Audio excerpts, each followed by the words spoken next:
우리나라 지금 집값 거품이 미국이나 일본보다 그때의 거품보다 위험하다.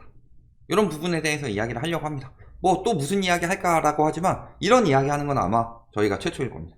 또 특별한 무언가가 보이더라. 그래서 이 부분에 대해서 한번 이야기를 해봅시다. 자, 어제죠, 어제. 뭐 방송 업로드 될 때는 언제 조금 늦어지겠지만 지금 방송 기준으로는 어제죠. 서울 아파트 1년 반 만에 최고 거래량 기록. 보유세 깎아주니까 매도를 보려는 다주택자. 너무 싸게 팔았나. 계약 취소하고 1억 올려 팔린다. 4일 만에 4억 벌었다. 급매물 사라지면서 2달 만에 3.2억 상승. 심지어 BTS 사는 한남더일 110억. 아니 층간소음이 있는 한남더일이 110억을 하고 있어. 그 다음에 서울 사람도 사러 가는 세종. 이제 상승이다. 상승하는 세종. 이러면서 어제 저런 기사도 엄청 많이 떴어요. 오늘 되니까 오늘 좀 찾아보니까 오늘은 그렇게 안 떴는데 또 한번 날 잡고 맘 잡고 하고 있는 거죠. 그럼 뜨고 있어요 지금 집값이? 그 지표를 확인을 해봐야 되죠. 해보고 이야기를 하자. 자, 그랬을 때 부동산원 지표예요. 변동률이네. 2021년 초부터 지금까지 쭉 했을 때 이때가 피크였고 이때부터 지금 막 13 대책을 시작으로 특례 보금자리 등 여러 대책을 시행하면서 겨우 어느 정도 하락폭을 줄인 모습이죠. 그러면서 줄어든다 하고 있는데 아직도 하락폭은 굉장히 큽니다. 상승이라고 보기엔 이거 주간이에요. 주간에 0.1%포인트 이상 떨어진다는 소리예요. 0.1%포인트가 뭐예요? 1000세대짜리 중에서 1000세대가 1억이에요. 그러면 이 단지의 시가총액은 1000억이죠. 근데 여기서 두 건이 5천만원에 거래가 됐어요. 지금 1000세대에 2건 정도 거래되는 형국이죠. 그러면 두 세대가 5천만원에 거래가 됐다. 그러면 이 단지의 시가총액은 999억이 되죠.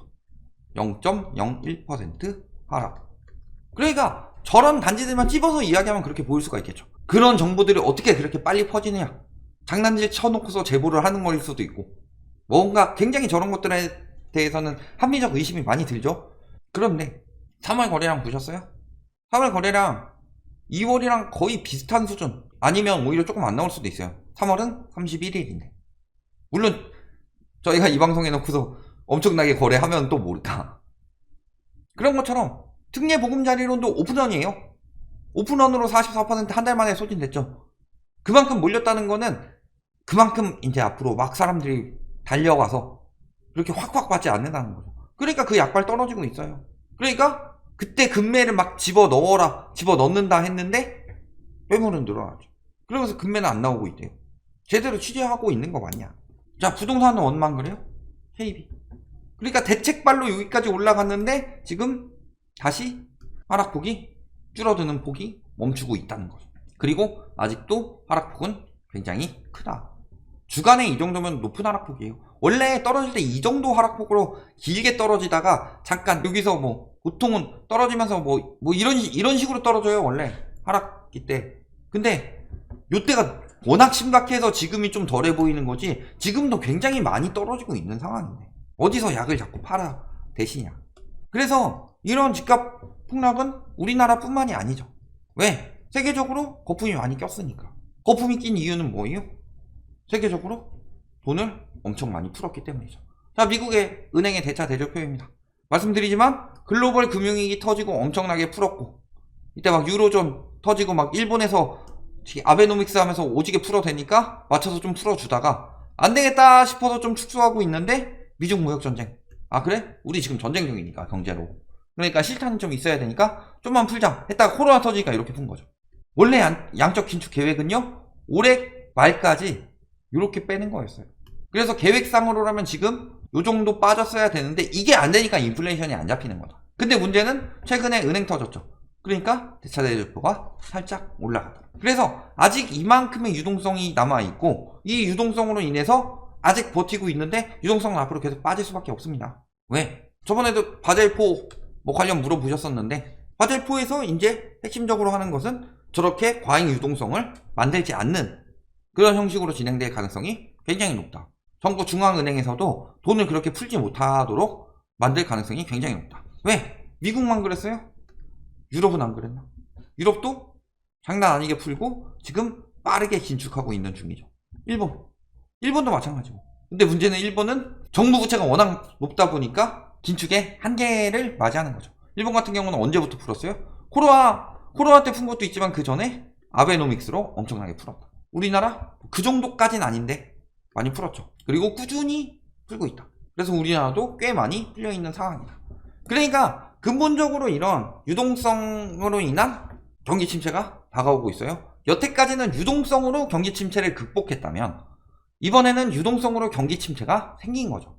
자, 미국 은행들도 왜 무너졌어요?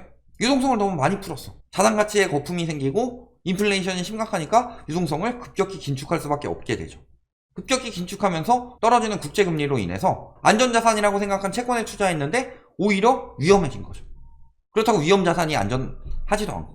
그러니까 전반적으로 이렇게 과잉 유동성이 거치면서 이제는 유동성이 답이 아니라는 것들이 드러나고 있다. 이런 식으로 경기 침체가 와요? 그럼 우리나라도 경기 침체 오면 어떻게 진행이 돼요? 금리 인하 논할 때가 아니라 경기 침체 오면 어떻게 돼요? 가계 지출이 당연히 축소가 되죠. 그리고 우리나라는 여기에 추가로 무역 적자가 생겨나고 있다. 그래서 무역 적자 심하고 가계 지출 축소되면은 당연히 기업 매출이 감소한다는 소리죠.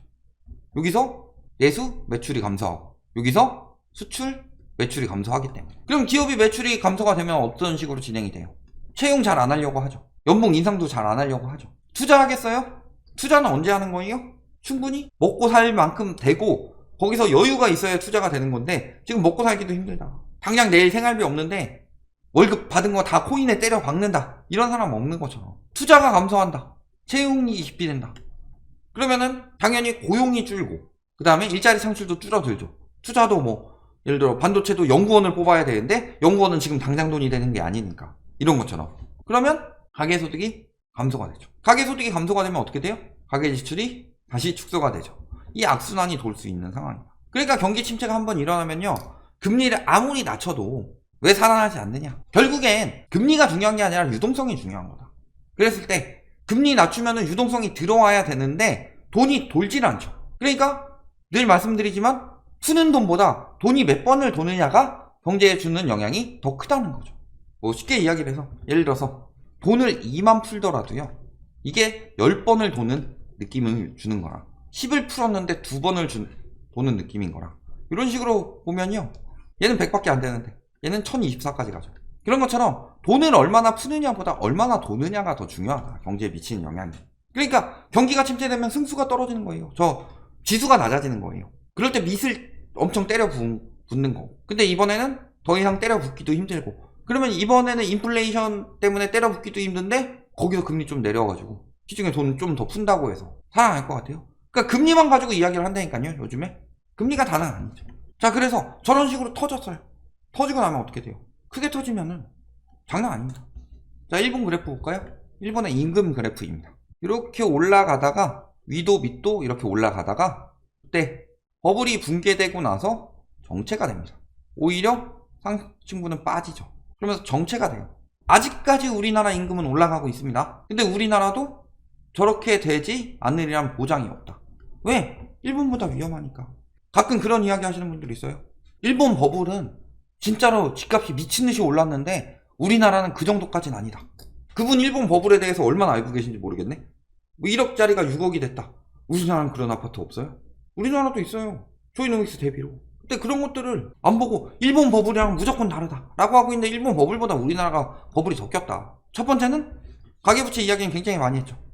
일본 가계부채가 제일 많이 꼈을 때는 버블 때가 아니고 버블 이후에 디레버리징이 잘 안 되면서 저런 상황이 벌어졌는데 우리나라 대출 터진다 하고 있는데도 디레버리징이 생각보다 잘 안 되고 있습니다. 이미 터졌어야 되는데 그걸 못하게 막고 있어요. 자꾸 내 때만 넘기려고. 그런데 일본 버블 터질 때 67.6% GDP 대비 가계부채가, 그리고 높아질 때 71.1까지 올라갔어요. 미국 버블 때 얼마까지 올라갔어요? 근데 우리나라 이미 106이에요. 106에서 조금 깎였죠. 디레버리징이 되는 느낌은 아니에요, 아직. 그러니까 원래는 팡 터져야 되는데 이렇게 되면은 잃어버린 30년이 되는 거고, 이렇게 돼야지 한번 쫙 정리되면서 그 다음에 경제가 살아나는 건데 이러고 있다는 거예요. 거기에 문제는 우리나라 사적부채 환경에서 한 거 따지면 GDP 1.5배를 넘는다고 하죠. 그러니까 이렇게 부채를 가지고 집값을 쌓아놨어요. 일본 버블이 더 심했다. 일본 버블이 집값이 더 비쌌다. 아니에요. 우리나라가 가계부채를 저렇게 쌓았는데 일본보다 버블이 덜할 것 같아요? 물론 당시에 일본 버블은 엔고로 인해서 가치가 굉장히 높아져 버린 그런 상황이라면 우리나라는 대출로 쌓아 올린 거죠. 근데 일본에 못 피할 바냐? 자, 일본 도쿄 아파트 맨션의 PIR 그 당시가 18.12 버블 붕괴 직전이. 근데 우리나라 21년에 이미 PIR이 18이 넘어갔죠. 저 PIR만 봐도 나오는데 어떻게 일본 버블보다 덜하다는 이야기가 나와요. 지금 원래 코로나 터지기 전까지만 하더라도 그때쯤 집값이 떨어졌으면 괜찮았는데 코로나 터지면서 와 도구나 카우나 집 사자 영끌족들 집 사세요 하고 막 몰아붙여가지고 일본 버블을 넘어섰다 부동산이. 근데 일본처럼 붕괴는 없대요. 일본보다 더 심하게 붕괴할 수 있겠죠. 왜?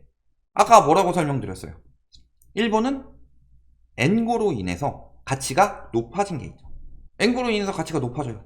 그럼 경제가 굉장히 활성화되는 느낌이 들죠. 물론 그렇게 통화 가치만 높여가지고 경제가 활성화되면은 그 나라는 금방 망합니다. 일본도 그렇고 많은 나라들이 그렇게 되는데 일본 같은 경우도 플라자 합의로 인해서 자 이렇게 내려갔다는 거 1달러다 지금 250엔 넘는 상황에서 갑자기 130엔 때까지 떨어졌다는 거 무슨 소리예요?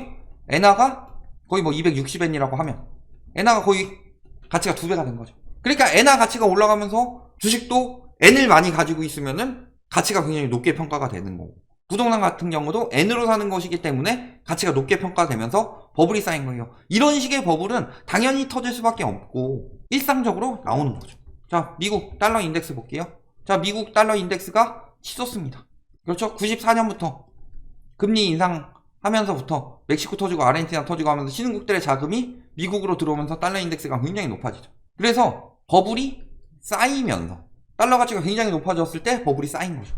터지고 나서 빠진 거고 거의 닷컴 버블 터질 때쯤에 조금 빠졌는데 그때 그 자본들이 막 몰려간 거죠. 미국 채권도 엄청나게 올라가고 그러면서 미국도 달러 가치가 굉장히 올라가면서 부동산 거품이 쌓였어요. 근데 우리나라 거품 쌓이는 시기 볼까요? 원화 가치가 계속 떨어지죠. 우리나라 그래프는 일본처럼 봐야 되죠. 원화 가치가 계속 떨어지고 있는데 이 부분은 제외. 이때는 집값 빠지고 있을 때니까. 원화 가치가 떨어지고 있는데 거품이 쌓였어요. 그러니까 저 나라들보다 위험하다는 거예요. 외국인 투자 수요들이 뭐 들어온다. 외국인 투자 수요들이 들어왔겠어요? 원화 가치 계속 떨어지고 있는데. 그러니까 말 같지도 않은 소리를 가지고 규제 때문이고 남 탓하고 외국인 탓하고 규제 풀어주세요 징징대고 막 이런 식으로 했는데 실질적으로는 우리나라는 지금 침체되고 있는 상황이었어요. 뭐 일본 같은 경우는 엔화 가치가 급등했다는 것 자체가 일본이 뭐 잘해서 그렇게 된 건 아니겠지만 어쨌든 간에 화폐 가치가 좀 올라가면서 그 나라가 경제가 좋으니까 화폐 가치가 올라가는 거죠. 일본 같은 경우는 억지로 올려가지고 어쨌든 간에 경제는 좋아졌었고 당시에 버블 경제가 나왔으니까 그런 식으로 생긴 거품이 꺼지는 거랑 다르게 우리나라는 내부에 있는 사람들 다 쥐어짜가지고 만든 거품이에요. 그러니까 가계부채가 미친듯이 올라갔지. 그러니까 미국이나 일본 같은 경우는 붕괴가 되더라도 좀 덜 할 수 있는 반면에 우리나라 같은 경우는 붕괴가 되면 걷잡을 수 없다는 거죠. 그 상황에서 가계부채가 미국처럼 빠져주면 괜찮은데 가계부채가 미국처럼 안 빠지고 일본처럼 이렇게 장기적으로 가도록 만들어놨다. 그러면은 부동산은 붕괴되는데 디레버리징이 안 되면요 일본 걸 나는 거예요. 부동산은 붕괴되면서 디레버리징이 되면은 미국처럼 언젠간 다시 살아나서 다시 사이클이 도는 거고. 그러니까 이런 상황들 한번 보시면은 그냥 뭐 괜찮다 이런 걸로 얘기가 안 되는 거예요. 그러니까 우리나라가 다 저 내부에서 다 쌓아놔가지고 하니까 경제 성장은 없고 자산 거품만 저렇게 생기는데 문제는 화폐 가치는 계속 떨어지면서 국제적으로는 오히려 안 좋은 상황이에요. 그러니까 우리나라 같은 경우가 이번에 부동산 거품 생기면서 가장 큰 문제가 되고 있는 게 뭐예요? 애를 안 낳잖아요. 왜 일본보다 안 낳겠어? 일본보다 버블이 심하고 일본보다 더 많은 부채를 필요로 하니까. 그러면서 고령화가 심각해지죠. 이런 것들이 괜히 일어나고 있는 게 아니다. 자, 오늘 이야기 잘 정리해보면 그래요. 첫 번째, 우리나라는 지금 버블 당시 일본보다 더 높은 집값을 찍었다. 2021년에. 2021년 1분기 소득 대비로. 두 번째, 가계부채는 이미 그 상황을 넘어섰다. 세 번째, 다른 나라 같은 경우는 화폐 가치가 상승하면서 유동성이 과잉이 된 느낌이 있지만 우리나라 같은 경우는 화폐 가치가 떨어지고 있는데도 가계 대출로 유동성을 과잉시켰다. 그렇기 때문에 더 위험하다. 네 번째, 이로 인해서 생겨나는 폐해는 장기적으로 고령화와 저출산을 유발하기 때문에 더 위험해졌다. 이런 것들을 보시고도 아직도 아 그래 지금 바닥이고 집값은 더 오를 거야 이런 이야기들이 믿어져요? 큰 틀에서 보셔라. 나무를 보지 말고 숲을 봐야 되는데 나무는 잎사귀만 보고서 거기서 이론을 만들어내는 것들에 속지 말아라. 이렇게 보시는 게 맞겠습니다.